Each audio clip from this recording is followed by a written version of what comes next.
আসসালামু আলাইকুম। হিন্দু ভাই ও বোনেদেরকে জানাই নমস্কার। অন্যান্য ধর্মের জাতি ভাই ও বোনেদেরকে জানাই আদাব। আমি তান্ত্রিক বড়ু। আজকে ঘুমন্ত স্ট্রোক বান শত্রুকে মারার জন্য ঘুমন্ত স্ট্রোক বান কিভাবে আপনারা আপনাদের শত্রুকে মারবেন, কিভাবে ঘুমন্ত স্ট্রোক বান মারলে শত্রু শেষ হয়ে যাবে, তার সম্পূর্ণ ভিডিওটি ভালো মতন দেখে বুঝে শুনে যদি কাজ করেন, তাহলে ঘুমন্ত স্ট্রোক বান হয়ে আপনার শত্রু মারা যাবে। আপনার একজন বা দুইজন বা পাঁচজন এরকম শত্রু অনেকেরই থাকে। শত্রু নাই এমন কোনো মানুষ নাই যে কেউ বলতে পারবো না যে কারো কোনো শত্রু নাই। এই শত্রুর জ্বালা বড় জ্বালা। শত্রুর জন্য টিকতে পারতেছেন না। শত্রু দিনের পর দিন আপনাদের ক্ষতি করে যাচ্ছে।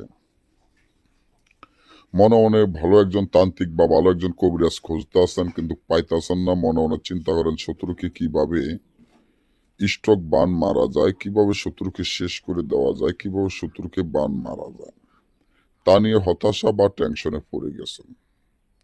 আজকে যে ভিডিওটি দেখে বুঝে শুনে যদি কাজ করেন, দেখবেন আপনার শত্রু চিরদিনের জন্য শেষ হয়ে যাবে। যখন ঘুমন্ত স্ট্রোক বান মারতে যাবেন, তখন শত্রুর নাম, শত্রুর পিতা মাতার নাম আপনি জোগাড় করতে হবে। তারপরে যখন আপনি যে তাবিজটি আপনারা দেখতে পাচ্ছেন, খুব পরীক্ষিত তাবিজটি, কিন্তু এটা কোনো ছোটখাটো তাবিজ নয়।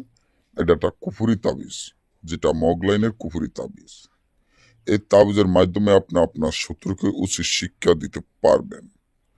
এই তাবিজটি সুন্দর করে ভালো করে যে কোনো কালি ধারায় এই তাবিজটি আপনারা একটা কাপনের কাপড়ে লিখিয়া একটি কাকের গলায় বাঁধিয়া, শত্রুর নাম, শত্রুর পিতা মাতার নাম লিখিয়া কাকের গলায় বাঁধিয়া ছাইড়া দিবেন। সাথে সাথে দেখবেন 6 ঘন্টা